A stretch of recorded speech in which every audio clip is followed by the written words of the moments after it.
The UN says the Gaza ceasefire is enabling expanded aid deliveries for displaced Palestinians.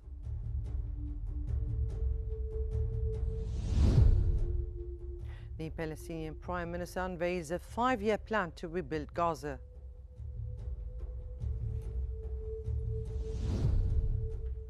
And White House advisor Kushner says the first phase of the Gaza agreement has been successfully completed.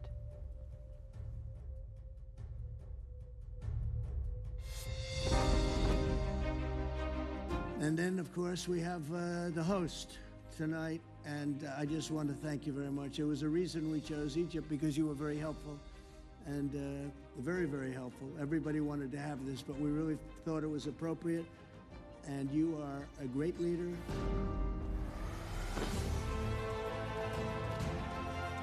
And he's a fantastic man and a fantastic general, by the way. But he's a great president, and I want to thank Egypt and all of your representatives for treating us all so well. Thank you very much. The United Nations says the Gaza ceasefire has allowed humanitarian workers to expand aid operations for displaced Palestinians, with hundreds of truckloads entering the enclave in recent years. Olga Sharafka, spokesperson for the UN Office for the Coordination of Humanitarian Affairs in Gaza, said the truce has opened access to areas long cut off by Israeli bombardment, allowing essential supplies and medical aid to reach those in need. Brokered by the United States, Turkey, Qatar and Egypt, the ceasefire ended more than 2 years of devastating attacks that left nearly 70,000 people killed and much of Gaza in ruins. OCHA reported that 817 trucks of relief entered through the Kerem Shalom crossing on Sunday, carrying food, medical items, tents and shelter materials. The agency says the pause offers a crucial opportunity to rebuild and restore hope for Gaza's population.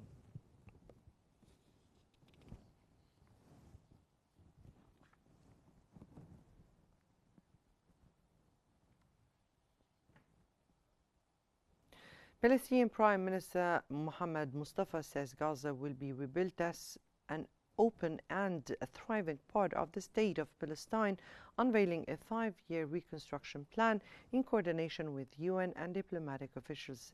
Speaking at a press conference, Mustafa said the plan envisions a connected and prosperous Gaza, emphasizing that reconstruction will move forward despite uncertainty over future governance arrangements in the enclave. He acknowledged the challenges ahead, but said the Palestinian government is committed to long-term recovery and stability.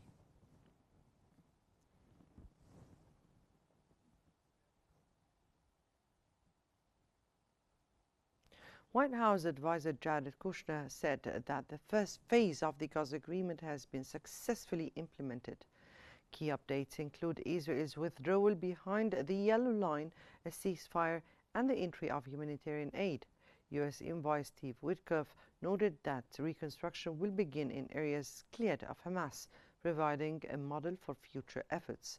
Washington is focused on demilitarizing Gaza, coordinating aid with the UN, and preparing a multinational stabilization force.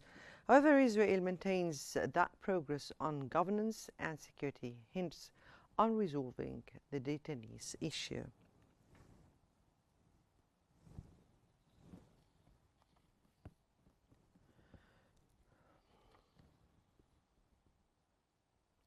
Turkey has appointed former disaster agency chief Mehmet Guluglu to lead its humanitarian operations in Gaza, signaling Ankara's expanding role in supporting the ceasefire.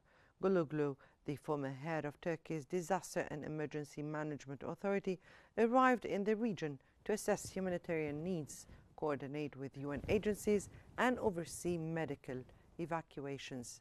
The appointment marks a shift in Turkey's engagement as President Recep Tayyip Erdogan joins Egypt, Qatar, and the United States in backing the Gaza peace plan. Guluglu will also manage aid coordination with Egypt and Jordan, while Turkey commits to contributing both civilian and military support through a joint task force monitoring ceasefire compliance.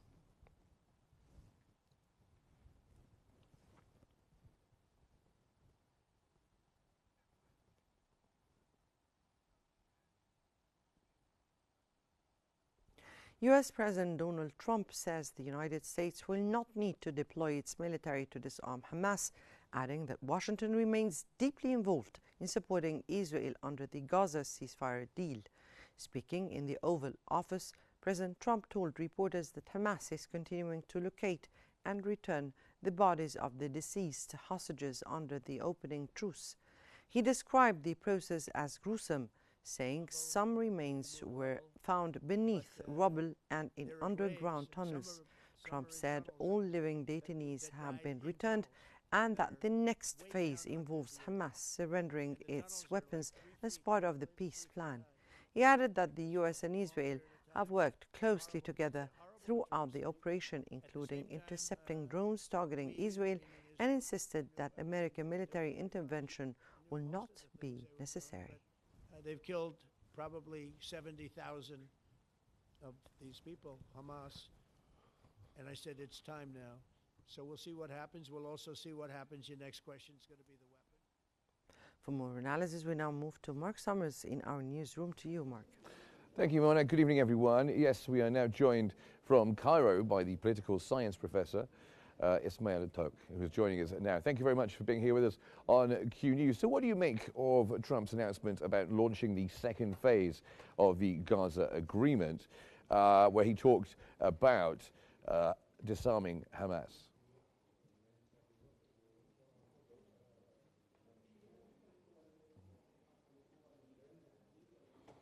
I'm sorry, I believe you didn't quite hear me there. I'll ask the question again. How do you view Trump's announcement of launching the second phase of the Gaza agreement, where he's been talking in the Oval Office about the disarmament of Hamas? Good evening to everyone who's watching. Of course, the ceasefire agreement or the end of war agreement on that was signed in the Sharm el-Sheikh summit, that the whole world watched with support, confirms that everyone has the willingness and they want to go on with this agreement and to have this agreement become permanent.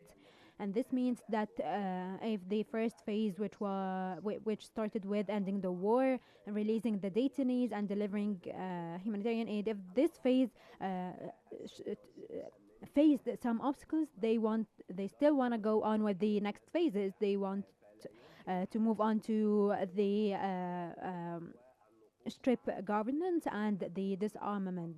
And so today, a delegation from Hamas and other delegations from other Palestinian groups came to Egypt to have some talks about how to handle the Gaza cause, how they will choose who will be in charge, how the whole government thing will work. And so even if there was some kind of turning Hamas into a political movement that joins the Palestinian Authority, that agreed to all the commitments that the Palestinian Authority has agreed to, then of course this willingness to keep on with this agreement and to have it become permanent, it is normal to reach phase 2 and phase 3, which have to do with governing the strip and also reconstructing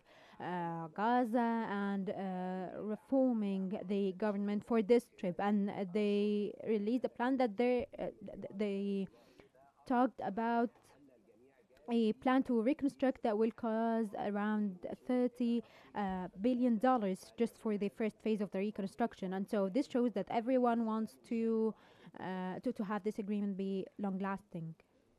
Now, of course, it's been quite a tense early few days since the ceasefire went into effect. How do you think it's going? Do you think it will hold so far?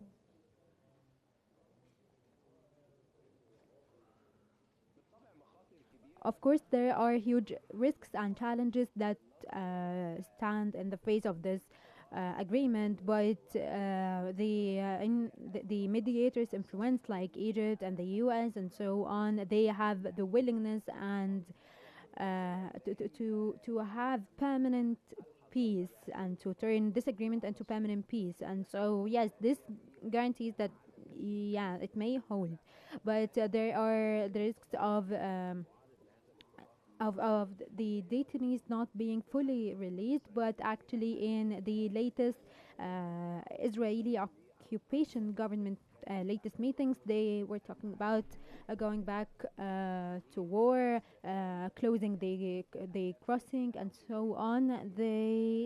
They're doing this for their political objectives, and I think everyone see them for who they are, and the mediators were already aware of the challenges that this agreement may face, but they have elaborate plans and and an international committee to make sure that both sides will comply to the agreement, and everyone knew beforehand that getting back all the detainees or the bodies from Hamas was very complicated because of the scale of the destruction, and the bodies are buried under the rubble and so on. We are talking about 2 years of war, so of course some bodies may have already detonated, and so we need to give Hamas some time to try to dig up more bodies, and of course they don't even have the mechanisms and the aid that may help them to dig up the bodies. This is known, but the far right government are disputing it, but I think that everyone knows now that the war on Gaza is over now, even if it erupts again. It will end immediately. Now the strip is destroyed, the alive detainees have been released, and Hamas said that the other points and phases will be discussed, and so now everyone in the world is supporting this, and so any breaches of the agreement will just make Israel look more bad or look worse. And so I think that Donald Trump's intervention with his ability and influence to try to save Israel's face after the whole world now sees Israel for who they are. They are isolated now, and everyone is boycotting them. And so I think that everyone, including President Trump, wants this agreement to hold and to achieve long-lasting peace. And Dr. Turk, you were just mentioning Israel's delay in reopening the Rafah crossing. Also, they made a decision to reduce the amount of aid. What do you make of that?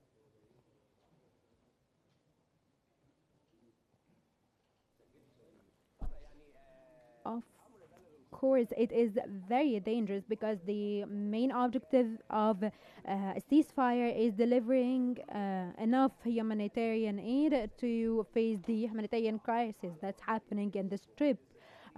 Maybe ever since last March, Israel has had a siege on the enclave, and they didn't deliver any aid, and now they're living in a real famine. And then when they were pressured to stop the war or pause it and deliver the aid, this was because of the humanitarian crisis that is unprecedented. Of course, there is hindrance in delivering or releasing the detainees or the bodies, but actually Israel shouldn't have used this as a justification, because everyone knows the risks now. They didn't have, or they shouldn't have have the opening of the crossing and delivering the aid depending on the hostage or the detainee release. And so as President Macron has confirmed that the enclave needed around 1,000 trucks daily, and so when Israel just uses justifications to hinder and to stall, this just shows how bad they look in front of the world. We are talking about aid that we need to face the crisis that's in the Strip, and everyone needed to cooperate, honestly. And just turning to Israel and Yemen, of course, we had the assassination of the Houthi chief of staff in Yemen. Could we see Israel turning to new fronts of its war in the Middle East now that there is a ceasefire in Gaza?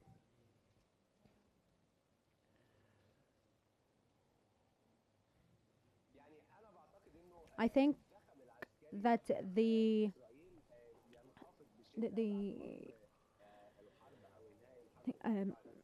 the support for Israel is degrading now. Yemen was there to support our brothers in the Gaza Strip and to face the Israeli aggression and or the military aggression. And the Houthis have actually stated that they will keep on supporting the Palestinians as long as the aggression is going on. But after the end of the war, then it is not important to go there again, just like Hezbollah has been doing. But I think that the pressure on Netanyahu's on Netanyahu from his government about the importance of keeping on with the war, I think, or any other issues that he is facing with his government. I think that they may attack maybe Lebanon, Syria, or Yemen. So yes, there are some risks, even though the Houthis have kept it a secret that the chief of staff has been killed for a while before going out with a statement today. And so doing this shows that they think that this is now in the past and that the Israeli aggression will not come back. And then coming to the next few days, going back to Gaza, when do you think we can begin to see the disarmament of Hamas taking place?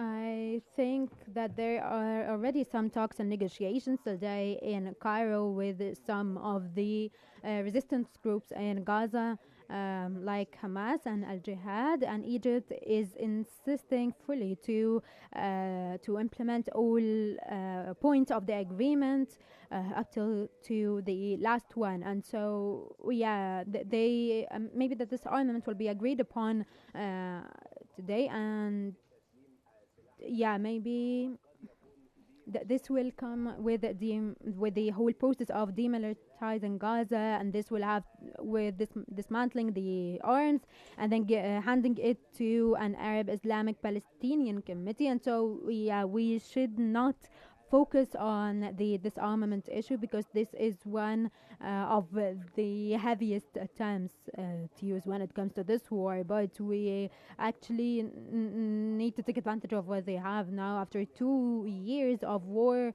of retaliatory war from Israel on the Strip.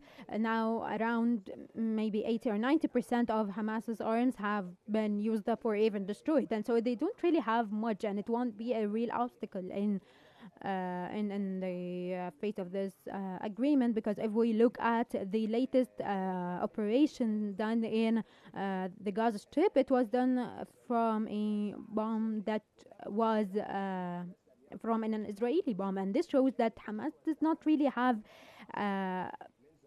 strong arms anymore, and they just had what is basically left, and from things that weren't bombed from Israel's side. And so we don't really need to focus heavily on Israel's Hamas. They don't have the same arms as they did back in the 7th of October 2023. Almost all of their arms have been used or destroyed.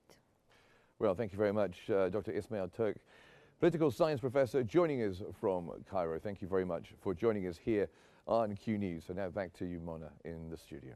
And thank you so much, Mark, for the analysis. Back to our bulletin. And Gaza's health ministry says it has received the bodies of 30 Palestinian detainees from the International Committee of the Red Cross. In a statement, the Gaza Health Ministry confirmed that medical teams are working to examine and identify the bodies before handing them over to families in accordance with established procedures. The ministry said the transfer was made through the International Committee of the Red Cross as part of the ongoing process of returning Palestinian detainees' remains. It added that the identification work continues amid difficult conditions across the Gaza Strip.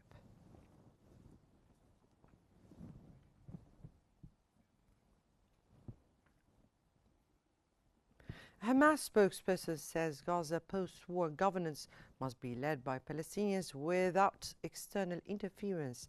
Speaking to China Global Television Network, Hazem Qasem stressed that Palestinians are capable of managing their own affairs and rejected any foreign involvement.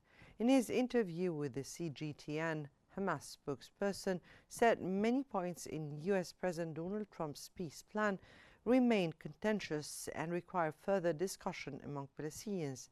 He emphasized that Gaza's future governance should be determined solely by Palestinians through internal consultation and mutual understanding.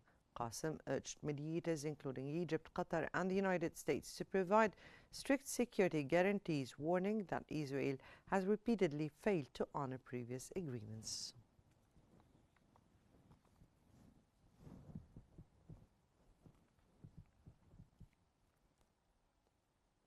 Fuel and aid trucks bound for Gaza were seen moving from Egypt's Rafah crossing on Thursday as Israel prepared to reopen the main entry point following the return of more Israeli bodies by Hamas under a fragile ceasefire. Aid convoys carrying fuel, tents and cooking supplies rolled into Gaza, signaling progress after days of tension that threatened the truce. Israel had warned it could keep the Rafah crossing closed and limit aid deliveries, accusing Hamas of delaying the return of detainees' bodies. Hamas has since handed over several remains, prompting Israeli officials to begin reopening the crossing and allowing up to 600 aid trucks to enter. The Gaza war has left nearly all residents displaced, with famine confirmed by global monitors and health facilities on the brink of collapse.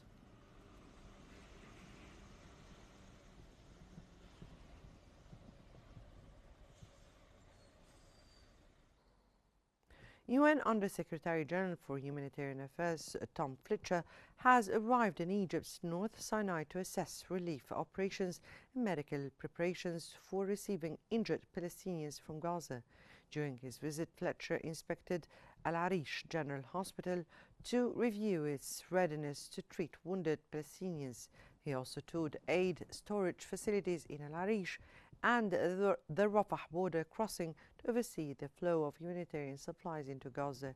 The visit comes as international organizations continue efforts to expand medical and relief support for civilians affected by the ongoing conflict, with Egypt serving as a central hub for aid coordination.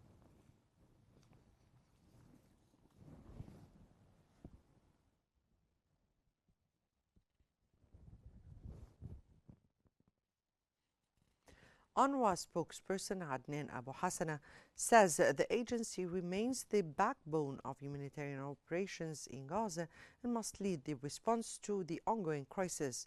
Abu Hassana warned that Israel continues to block the entry of both food and non-food aid into the Gaza Strip despite some 6,000 trucks waiting at the crossings. He cautioned that humanitarian suffering will persist even under the current ceasefire if access restrictions are not lifted. The UN agency has repeatedly called for safe and unhindered passage of aid convoys, stressing that UNRWA plays a central role in supporting displaced Palestinians and coordinating international relief efforts in the enclave.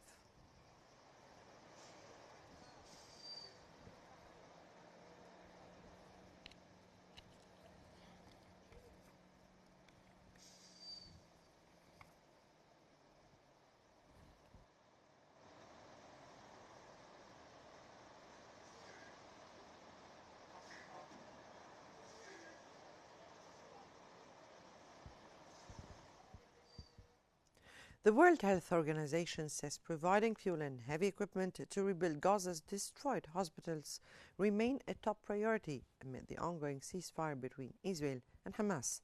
WHO Regional Director Hanan Balkhi stressed the urgent need to deliver medical supplies, medicines, equipment and fuel to ensure immediate relief for Palestinians. She said, restoring Gaza's health infrastructure is essential to sustain emergency care and humanitarian operations. The organization is coordinating with international partners to expand access to life-saving aid as hospitals across the enclave struggle with severe shortages and extensive damage caused by months of bombardments.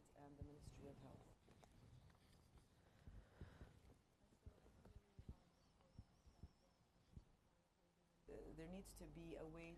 A Palestinian was killed and several others were seriously wounded in an Israeli drone strike targeting the town of Bani Suhaila, east of Khan Yunis in southern Gaza. Medical sources in Gaza confirmed that another Palestinian from the Nusayrat refugee camp died of wounds sustained 3 weeks ago, raising the death toll over the past 2 days to more than 14. The latest attack comes amid continued Israeli drone strikes across southern Gaza as emergency crews struggle to recover victims under heavy bombardment and ongoing displacement in the enclave.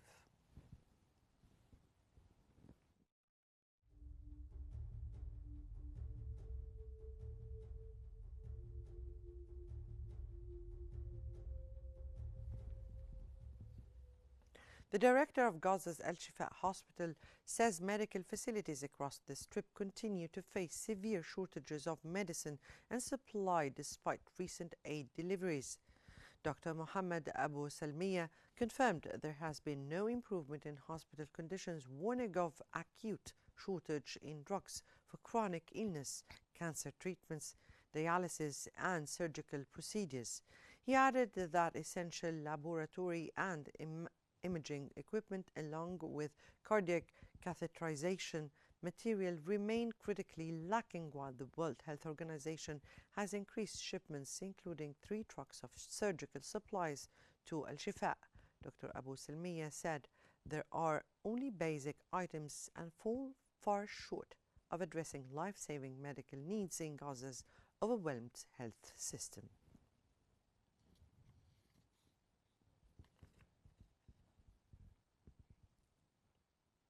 Israeli Defense Minister Israel Katz has confirmed that Israel will continue to target Houthi forces in Yemen following an airstrike that killed the group's Chief of Staff, General Mohammed Abdul Karim al-Ghamri.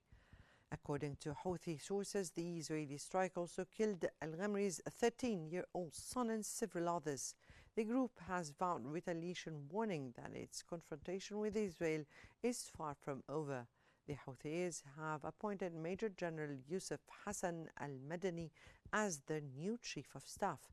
Israeli officials said further strikes are planned to eliminate what they describe as a continuing threat as tensions escalate across multiple fronts in the region.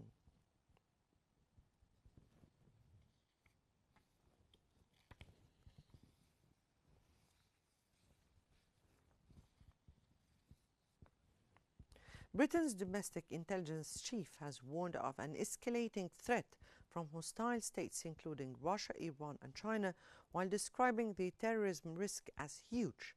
MI5 Director General Ken McCollum said investigations into state-linked threats have risen by 35%, with Russia, Iran and China increasingly using methods once associated with terrorism. He said MI5 disrupted several Russian surveillance plots and uncovered more than 20 Iran-backed assassination attempts, accusing Tehran of trying to silence critics abroad. McCollum also warned that China continues cyber espionage, academic recruitments and harassment of dissidents in the UK. He added that MI5 and police have foiled 19 terrorist plots since 2020, calling Britain's overall threat level substantial. I spoke 12 months ago about rising aggression. That brings us to the end of our news bulletin and back to our main headlines. The UN says the Gaza ceasefire is enabling expanded aid deliveries for displaced Palestinians.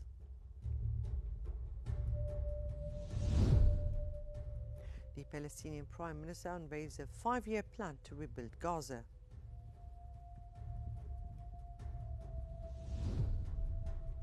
And White House advisor Kushner says the first phase of the Gaza agreement has been successfully completed.